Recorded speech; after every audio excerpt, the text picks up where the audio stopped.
With significant ongoing corporate governance breaches, despite laws and regulations seeking to minimize these, there's a need to rethink some of the qualitative characteristics of boards. And I'll put through a few proposals. One, the board's effectiveness is undermined when non-executive directors don't have industry knowledge. If you're a non-executive director in a bank or in a mine, these companies are very, very complex. And if you don't have industry knowledge, your ability to do your job is actually going to be very, very difficult. So ensuring non-executive directors have industry or sector knowledge is absolutely key. Now, a CEO who's overly dominant and dictates to the board rather than letting them provide counsel is one of the key determinants of failures in corporate governance.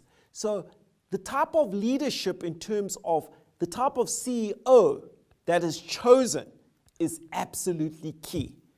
The old-fashioned, traditional, dictatorial, my way or the highway CEO is not going to work.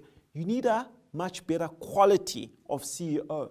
Someone more consultative, someone more collaborative, someone who's not threatened by the board and allows the board to perform its duties. Companies also need to scrutinize the composition of their boards. Boards often comprise of a large number of chartered accountants like me, who are great at asking the right questions about financial reporting, about compliance. But boards need to consider whether they have skills to ask wider, more probing questions about the operations and the industry. Now, frequently, only audit committees have access to both internal and external auditors. It might be useful, it might be helpful if the full board has similar access in private sessions, at least annually, to both the internal and external auditors. The independence of directors is not necessarily linked to tenure.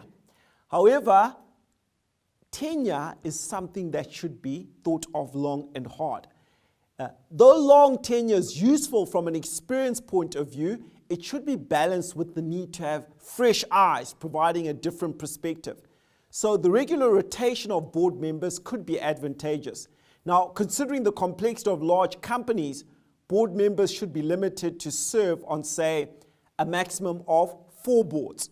Once they start going on to more boards, they really spread too thinly and they probably will not be able to fulfill their fiduciary duties properly. And then the final consideration would be given to non-executives scrutinizing the key takeouts from board meetings away from the presence of executives. So a situation where the non-executive directors can have meetings amongst themselves, but where the executive management team is not present.